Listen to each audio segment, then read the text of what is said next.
Hi guys, welcome back aboard our 44-foot hurricane damage DIY catamaran project boat here in the frozen tundra that is Florida this winter. In this week's video, we can finally get started reassembling the two Yanmar engines that came with the boat. And also, I want to finish our tramp ramp so that it's ready to be reinstalled. Last week I vacuum infused two new hatches for our tramp ramp. They came out pretty good. I'll show you the imperfections a little bit later in this video. They're perfectly usable. They're just a couple of spots that need a lick of polyester putty. Eager to finish the two new hatches, the first thing I did was to remove the PVA mold release, which forms this thin water-soluble film that keeps your part from permanently becoming one with the mold. Did I mention that it's cold here? I think the last 3 years in hot climates have weakened me. It's 9 degrees Celsius or 48 degrees Fahrenheit and I'm semi-worried about frostbite. Anywho, I got the PVA rinsed off, and on a side note, PVA is considered biodegradable and non-toxic. To trim the two hatches to size, I figured I could use the old hatches. Wrong, Captain Dum-Dum.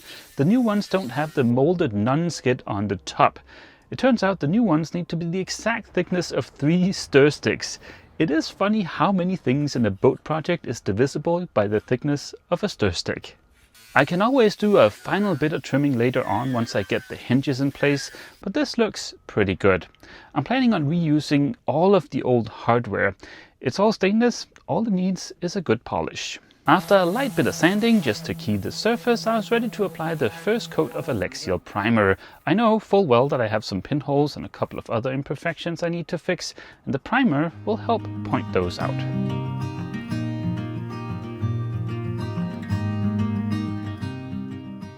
I've been waiting like a kid before Christmas for the engine parts for 2 Yanmar engines to show up, and this is box 2 of 2. Box 1 out of 2, the one with all the heavy stuff in it, it looks like it had kind of a rough ride getting here. This thing qualifies more as a paper bag than a box by now. There's not a lot of structure left here, but yeah, just as with human beings, it is what is on the inside that counts. These two boxes represent about $2,200 worth of Yanmar spare parts. So before I do anything else, I just want to unpack everything and make sure everything I ordered is here. Mainly so that when it turns out that I forgot to order something, I don't think that it's anybody else's fault. So let's go through all of this stuff.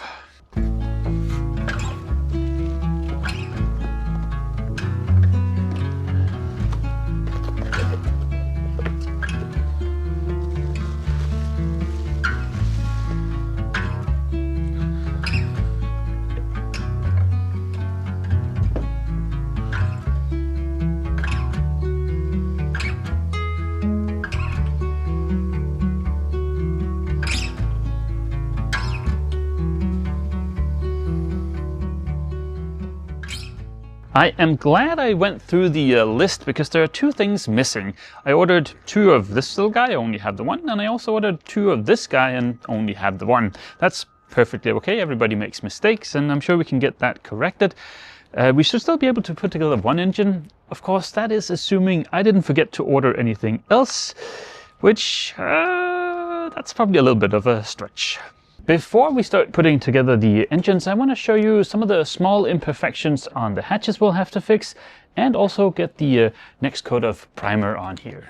On the first hatch, I didn't get the fiberglass all the way into the corners, or something happened here. Like the second one is absolutely perfect, but here, well, we're just going to have to use a little bit of polyester putty. Up here at the other end of the hatch, we also have 3 little pinholes that'll need filling. The hatches weren't perfect coming out of the mold. That's okay. I'm still doing better than Lagoon and their giant dry spots in their hulls, so that's a win. For these tiny little imperfections, I'm going to use a dab of polyester putty. I could also use an epoxy-based fairing compound, but that is going to be a lot slower. These are tiny areas above the waterline. The polyester putty is fine. I think that about will do it. We should be ready to sand in an hour or so. Now, I've never had the pleasure of using polyester putty before when it's been cold. I've always overused it during the summer where it can be a bit of a stress factor because the putt life is so short. But this, Jesus, I had oodles of time. This was downright pleasant. The next morning, I loaded up my little cart with all the engine parts. Our two Yanmar 3YM30 AE engines are stored inside the yard's workshop. I have never worked on Yanmar engines before, so I'm gonna need a little bit of help. Luckily, I have both the service manual and an exploded parts diagram, so it's just a matter of jumping in. First up, let's install the alternator with this funky looking bolt. In an attempt to save a little bit of money, I ordered regular nuts and bolts from McMaster rather than Yanmar. In goes the funky looking bolt, and just like that, we have an alternator in place. These engines are going to be a mix of new and old parts, like for instance this tensioning bracket for the alternator. Why? Well, because this little piece of bent metal sells online for $135. That is absolute insanity. Everything was going pretty smoothly until I started putting together the water pump. It turns out there are two washers required to get the pulley to line up correctly. They're labeled number 9 on this drawing. I checked my parts spreadsheet and yeah, I did not order those.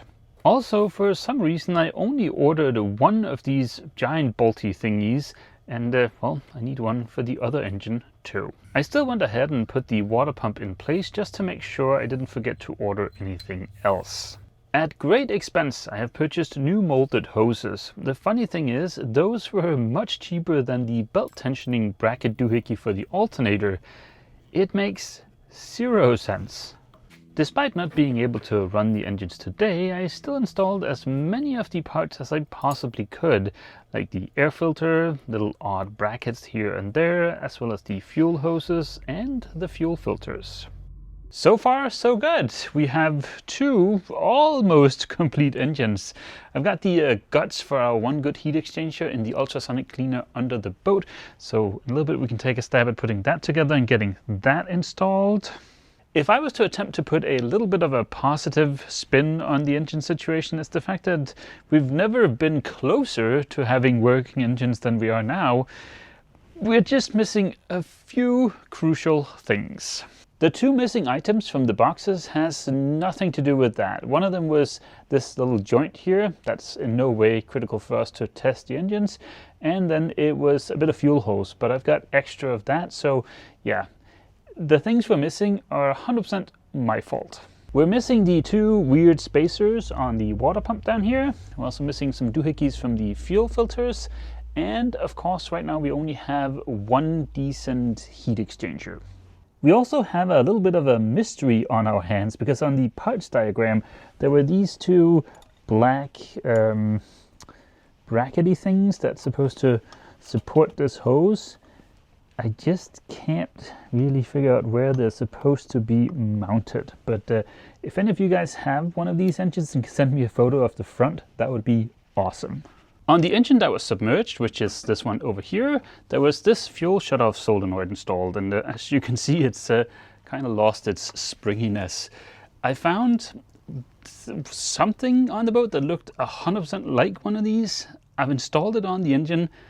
I don't know the history behind that part, so yeah, we'll at some point figure out if that was a good decision. Let's go check in on the two heat exchangers. There's a slim chance, now that I have the welder, that I might be able to get those bolts free that were stuck in the bad heat exchanger.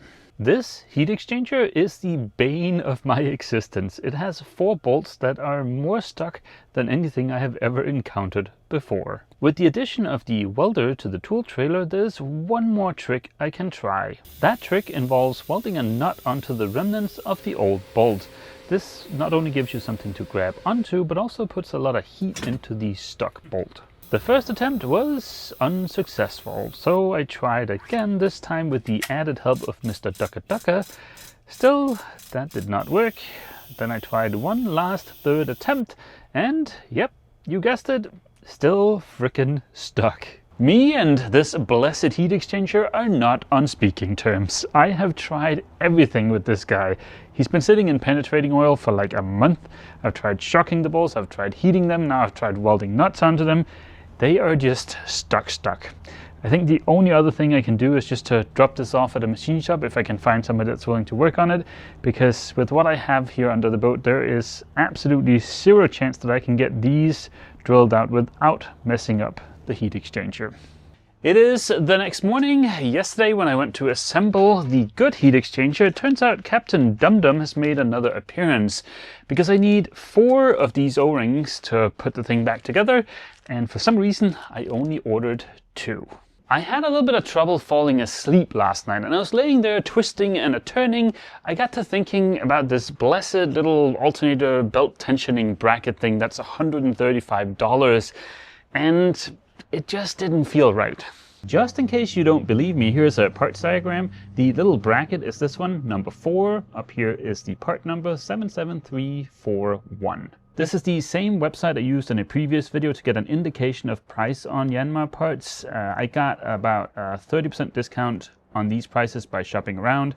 But yeah, this is $134.49. I want to do a little bit of an experiment. That experiment should hopefully end up showing that everybody should learn a little bit of CAD, and also that Yanmar are completely unreasonable in charging $135 for this thing. And go!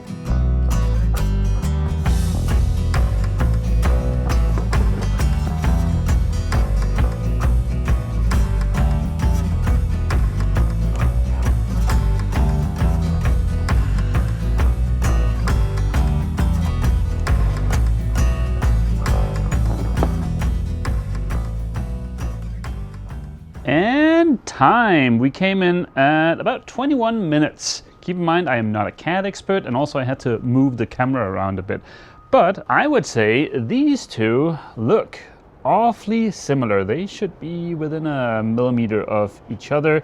The bend radius here, that I can tweak a little bit and just play around with. But yeah, for now, these two look pretty identical. We shall do magic and turn that into a flat part. Just like that, and we'll export that. Now we'll take that file and upload it to a service like SendCutSend. There are a bunch of different ones of those out there. I'm just using this as an example. Let's treat ourselves to an upgrade and get this thing in stainless steel in 316 even. And yeah, the thickness we're gonna have to compromise a little bit and go down 1 millimeter in thickness, otherwise SendCutSend can't bend it for us. So far we're at $12.51. Let's hit next, and we already have the bend in there. Let's double check that's the right way. It is. Now we're up to $20.47 per piece. Next, let's really treat ourselves and get this thing tumbled so that it has a nice surface finish.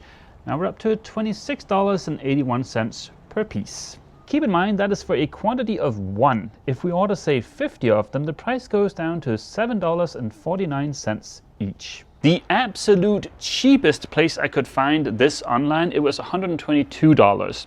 If I do the math backwards with the other parts I ordered, I might, with a bit of luck, be able to get this down to about $100. But yeah, Jesus Yanmar, that is quite the profit. I'm going to order my version of this from SendCutSend and test it on our engines, and if it turns out it's good, well, then I might start selling alternator tensioning brackets. I'm figuring maybe sell this for, let's say, $15. You might have spotted these beautiful looking tramp ramp hatches a little bit earlier. I need one more coat of paint on here, and then we can start installing the old hardware back on them. The old hardware is all stainless. It looks a little bit dull and could certainly benefit from a polish. But other than that, it should be good and functional. Now, I did straighten out one of the latches a little bit that had gotten bent, probably during the hurricane.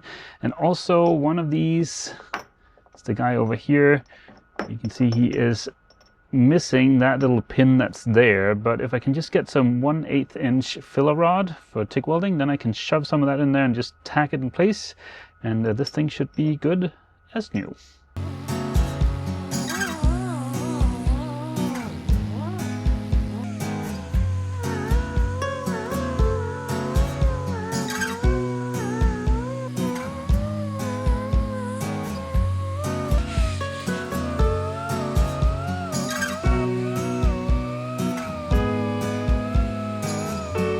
You would have to be a blind person to not be able to see how big of a difference that made. The stainless looks brand new. On the way home, I will stop by Ace and pick up some new fasteners for these so we can get those installed tomorrow. But before I leave, I need to get the last coat of Alexial on the hatches. The hatches look pretty freaking good, if I do say so myself, but of course with the dump next door I have some dust and a couple of bugs stuck in the paint. A quick visit from Mr. 320 Grit will take care of that and also dull the surface so it's easier to spot any holidays. If you want more information about Alexial, I recommend you check out my friend Andy's YouTube channel, Boatworks Today. He has a ton of videos about painting and also sells Alexial products. I'll include a link for his YouTube channel down in the description. In the hopes of keeping the dust and the bugs at bay, I moved the hatches into the tool trailer to cure. The next day I returned with a nifty little 3D printed template for drilling the hole right in the center of the recessed area for the latches. Not to toot my own horn here, but if this doesn't look like $1,000,000, then I don't know what does. The scariest part of this whole project was getting the hinges aligned, but with lots of double checking and crossed fingers, it all worked out. I cannot, with mere words, express how nice it is to be back in shorts and a t-shirt. Also, in the category of awesome news, we now have hatches on the tramp ramp. These look pretty dang spiffy, if I do say so myself. Now, there is a slight bit of a misalignment here, but that's not that important. I don't want the misalignment permanently, of course, but I can correct that with the hinges, and right now everything is just loosely held in place just to see that everything works and I have all the hardware, because next week I want to remove these again and get the tramp ramp installed up between the trampolines. My goal for the next video is to get the tramp ramp back up in place so I can get it out of my workshop here. That's going to involve getting the tracks installed here on the side that attach to the trampoline. Also, just getting this thing up there is going to be a little bit sketchy because it is a little bit heavy and it's up high. We're also going to have to do a slight modification to our two lovely anchor rollers here. But other than that, I think I have everything I need to permanently install the tramp ramp. So far, I haven't even gotten the quote for the next batch of Yanmar parts I've ordered, so I have no idea when they'll show up. And that kind of ties into something I just wanted to touch on real quick. The last 3 weeks of being real time with the videos have been very frustrating for me because I'm so dependent on stuff showing up and stuff not going sideways. It makes it very hard and stressful to make decent videos. So maybe next week or maybe the week after, I could either completely skip a video or I could make a Q&A video. Now, I don't really like making Q&A videos because I don't feel like they're super interesting videos, but they are super quick and easy to make, so it'd be an easy way to build up a bit of a buffer so I'm not so dependent on shipping times and stuff like that. So yeah, if you've got a question you'd like to be answered in a Q&A video, just leave a comment down below and just include Q&A in the comments so I know it's for a Q&A video and not just a question in the comment section.